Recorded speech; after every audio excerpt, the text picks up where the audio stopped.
नमस्कार दोस्तों, आज शनिवार है। आपको आज हम हनुमान जी की एक कहानी सुनाएंगे, पूरी सुनिएगा। कहते हैं कि एक गांव था, वहाँ पर एक बुजुर्ग दंपति रहता था अपने बेटे बहू के साथ। तो बुजुर्ग दंपति में जो महिला थी वो प्रतिदिन मंदिर जाती थी हनुमान जी का भोग लगाने। कभी लड्डू बना के, कभी चूरमा बना के, कभी पूड़ी, कभी सब्जी, इस तरह से वो रोज़ जाती थी और बहुत देर वहाँ बैठती थी। बहुत भक्ति भाव से उनको भोग लगाती थी और चलते चलते कह के जाती थी, मैंने खिलाया जवानी में, तुम खिलाना बुढ़ापे में। और ये कहकर वो अपने घर चली आती थी। बहुत दिन तक यही क्रम चलता रहा। एक बार बहू को लगा कि ये अच्छी अच्छी चीज़ें सब ले जाती हैं और इतना खर्चा कराती हैं हम लोगों का, इनका बंद करते हैं जाना आना। तो उसने अपनी सासू से कहा, बस हो गया बहुत, अब ज़्यादा इतना उड़ाने की ज़रूरत नहीं है, कहीं भी जाती हैं आप इतना सब सामान लेके। उसने बहुत समझाना चाहा अपनी बहू को, लेकिन बहू नहीं मानी और बोली, कल से आपको नहीं जाना है। मन मार कर रह गई सास और कमरे में अपने आप को बंद कर लिया। सबके बुलाने पर भी वो नहीं निकली और बहू ने भी उससे मतलब बंद कर दिया, उससे मतलब कोई मतलब नहीं रखना शुरू किया। और यहाँ तक कि बहू खाना भी नहीं देने जाती थी, वो भी नहीं निकली। 2-3 दिन हो गए। बहू ने कहा, ऐसा क्या है कि बिना खाना खाए इतने दिन हो गए, फिर भी वो चिढ़ के मारे और 2 दिन नहीं गई। सिरकी से 5 दिन हो गए और वहाँ का आलम ये था कि हनुमान जी खुद प्रकट होकर उस महिला को खाना देने आते थे।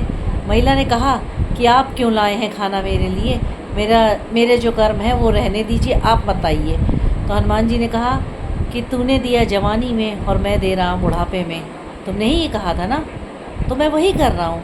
तो क्या ऐसे कब तक आएंगे आप, मेरे नसीब में यही था, ऐसे कब तक आप आके रोज़ रोज़ देंगे। क्या जब तक तुम्हारा हाल नहीं सुधर जाता तब तक मैं ऐसे ही आऊँगा। और उधर क्या हुआ कि बहू के दिन खराब हो गए। सब, उसके पति की नौकरी छूट गई, खर्चा पानी जो कुछ था सब उसका बंद हो गया।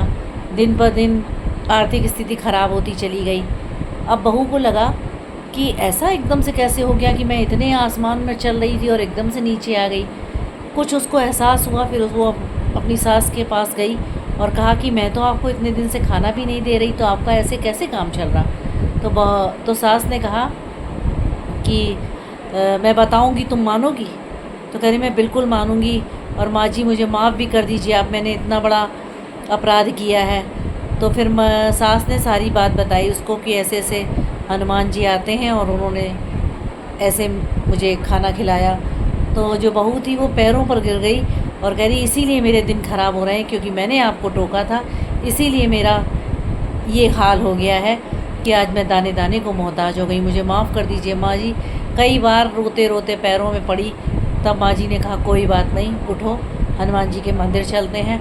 और उसके बाद से जैसे ही माता जी वो मंदिर जाना शुरू करी, फिर से उनका घर धन धान्य से भरपूर हो गया और बहुत अच्छे से सब कुछ चलने लगा।